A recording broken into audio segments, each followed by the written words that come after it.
The SEC has been at each other's throats all week long.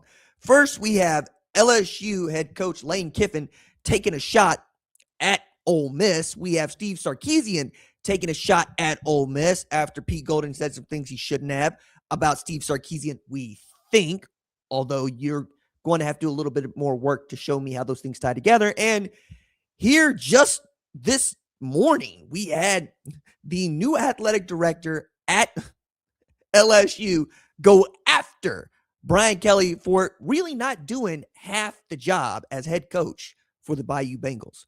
What's up, kinfolk? It's RJ Young. I am not on a step mill. If this is your first time watching Adapt and Respond, thank you for joining us here. We talk college football year-round. If you're into that, hit that subscribe button, like this video, and answer the question in the comments below.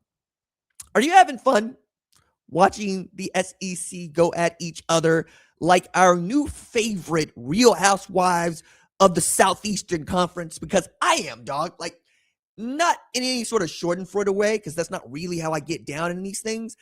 I enjoy it when people start saying the quiet part out loud. I enjoy it when people start having hard and frank conversations about the way they feel treated, especially as the money continues to get bigger because the feelings continue to get bigger. And I don't mind telling you that Verge Ausberry fell into this job mostly because his predecessor had it out with the guy that he would have had it out with in the first place, which is to say, neither the predecessor to Verge Ausberry nor Ausberry himself fans of Brian Kelly. I mean, Scott Woodward made that hire, probably regrets making that hire. But the thought was Brian Kelly will win at LSU and win in a big way.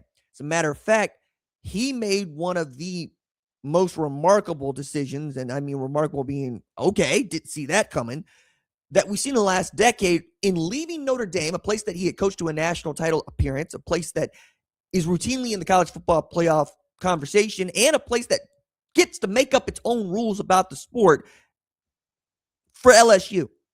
And the reason that he left that place for LSU is he thought that he could not get the kind of players necessary at Notre Dame to win a national championship. Whereas in the Southeastern Conference, he believed at LSU he could do exactly that. He's not the first guy to have that thought. He's not the first guy to say that part out loud. As a matter of fact, Oklahoma saw Lincoln Riley leave out the back door because the man said he couldn't get enough good players to win at a high level at Oklahoma, so he ends up at USC.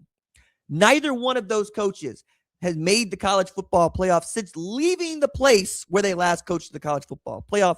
So you would be absolutely factually correct in saying they took a step down and they got worse after leaving places that were probably not just good, but they didn't make great. They were good before they got there, the good since they left. Notre Dame has made the national championship game, been a part of the college football playoff conversation every year that Brian Kelly's been gone.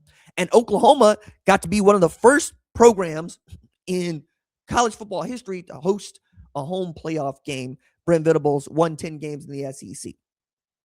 Verge Ausberry is in a spot, though, because his new head coach is being paid the most money of any coach in history who's never won a major conference championship or a national championship, $13 million annually. They have reportedly put together a $40 billion roster, which is another way of saying they got to continue to have the money come in. And I think when you look at how much money is being spent on college football, you begin to understand. As a matter of fact, athletic donations in the SEC are revealing. And there are 16 teams in this league, right?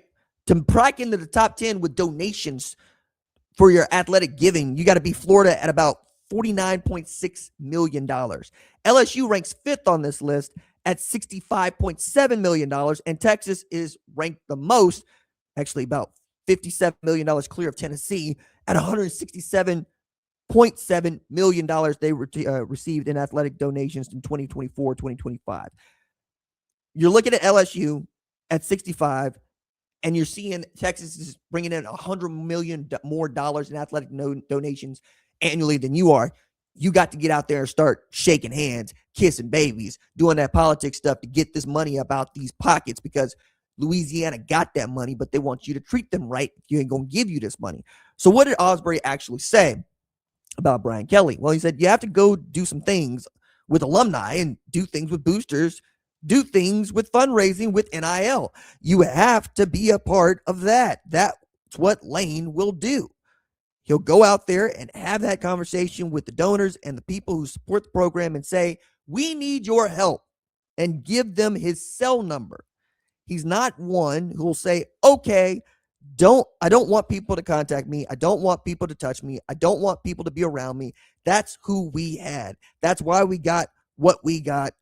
There was no feel. There was no connection between the LSU football program, the coach, and the fans. And in that way, yeah, you can't stick around and keep that job. You can't stick around and keep that job. That's just going to be so hard on almost everybody that is left, because it starts with the head coach. If the head coach does not buy into the culture and the people, nobody else will. And I have said this for some time, and I believe it, guys.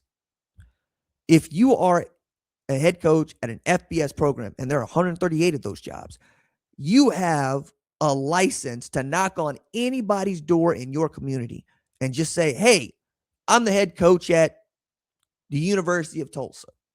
Do you mind if I introduce myself to you in a meaningful way and maybe have some coffee? You're just standing here in your doorway and talk about ball. Do you like that? They're going to say, hell yes, they like that. And that's what these donors are asking for, right? They're asking to rub shoulders with you, shake hands, and get a story. That's your job. That's the deal. And you know what? It's a damn good job. It's a fun job. I don't know why Brian Kelly wouldn't want to do it, except to say you want to lock yourself in a room with film and yell at players. That's only half the job.